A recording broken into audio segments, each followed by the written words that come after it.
আসসালামু আলাইকুম প্রিয় দর্শক, হালাল রান্নাবান্না চ্যানেলের ছোট্ট এপিসোডে আপনাদেরকে স্বাগতম। প্রিয় দর্শক, আজকে আমরা আপনাদেরকে খুব সুন্দর এবং সুস্বাদু একটি রান্না করে দেখাবো, আর সেটি হচ্ছে চিংড়ি মাছ দিয়ে শাপলা ভাজি। প্রিয় দর্শক, শাপলা ভাজি এমনিতেও খাওয়া যায়, কিন্তু চিংড়ি মাছ দিয়ে এটি রান্না করে খেলে খুবই মজা লাগে এবং খুবই সুস্বাদু। প্রিয় দর্শক, যারা আমাদের চ্যানেলে নতুন দর্শক আছেন তারা আমাদের চ্যানেলটিকে সাবস্ক্রাইব করে রাখবেন এবং শেয়ার করে রাখবেন। যারা অলরেডি সাবস্ক্রাইব করেছেন তাদেরকে অনেক অনেক ধন্যবাদ। তো প্রিয় দর্শক, কথা না বাড়িয়ে চলুন কিভাবে আমরা এটি রান্না করেছি একবার দেখে নেওয়া যাক। তো আসুন প্রিয় দর্শক, আমরা এখানে কিছু বিলের চিংড়ি মাছ নিয়ে নিলাম। এখন আমরা এগুলোকে প্রথমে ছিলে নিব। এখন আমরা নিয়ে নিলাম কিছু জাতীয় ফুল শাপলা। এখন আমরা এগুলোর উপরের এই যে খোসাটা থাকে এটা আমরা এভাবে ছাড়িয়ে নেব এবং টুকরো টুকরো করে নেব। আমরা একটি প্যান নিলাম এবং প্যানের মধ্যে দিয়ে দিলাম 2 চামচ পরিমাণ সয়াবিন তেল।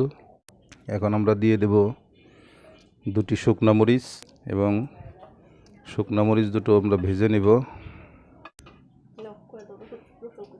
তারপর আমরা এখন দিয়ে দেব কিছু রসুন কুচি, পেঁয়াজের কুচি দিয়ে দিলাম। আমরা পেঁয়াজের কুচি এটার সাথে আমরা একসাথে ভেজে নেব। আমরা পেঁয়াজটা ভেজে বাদামি করে নিলাম। এখন আমরা দিয়ে দিব সেই চিংড়ি মাছগুলো, যে মাছগুলো আমরা খোসা ছাড়িয়ে রেখেছিলাম সেই মাছগুলো দিয়ে দিলাম। মাছগুলোকে আমরা একটু ভেজে নিচ্ছি। এখন আমরা মাছের উপরের মাথাগুলোকে বেটে রেখেছিলাম, সেই বাটা মাথাগুলো দিয়ে দিলাম। এগুলো দিলে মাছটা খুবই সুস্বাদু হয় এবং খেতে অনেক মজাদার এবং টেস্টফুলি হয়। এই জন্য আমরা চিংড়ি মাছের মাথাগুলো বেটে এখানে দিয়ে দিলাম।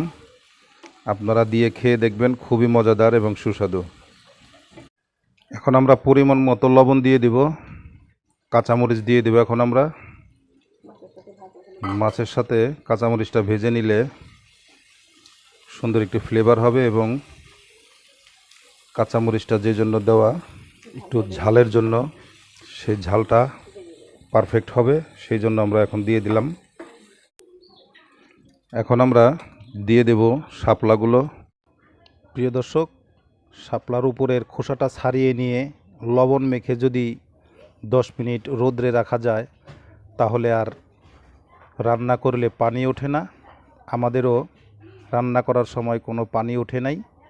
এটা একটি টিপস, আপনারা রান্না করলে এভাবে করে নেবেন, দেখবেন তাহলে আর পানি উঠবে না, খুব নরম তুলতুলে হয়ে যাবে। বিসমিল্লাহি ওয়া আলা বারাকাতিল্লাহ। প্রিয় দর্শক, হয়ে গেল আজকে আমাদের শাপলা দিয়ে চিংড়ি মাছ রান্না। প্রিয় দর্শক,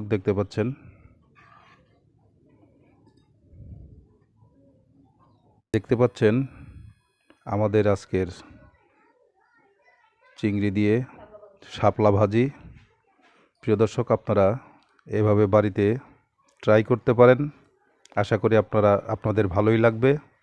তো প্রিয় দর্শক, আমাদের রান্নাটি ভালো লাগলে একটি লাইক দিয়ে দিবেন। আমাদের চ্যানেলকে ভালো লাগলে সাবস্ক্রাইব করে রাখবেন এবং অন্যকে দেখার জন্য শেয়ার করে দেবেন। তো প্রিয় দর্শক, আজ আর নয়, অন্য দিন অন্য একটি রেসিপি নিয়ে আপনাদের সামনে আবার হাজির হয়ে যাব। সেই পর্যন্ত আল্লাহ তাআলা আমাদের সকলকে সুস্থ রাখুন, ভালো রাখুন। আল্লাহ হাফিজ। আসসালামু আলাইকুম ওয়া রাহমাতুল্লাহ।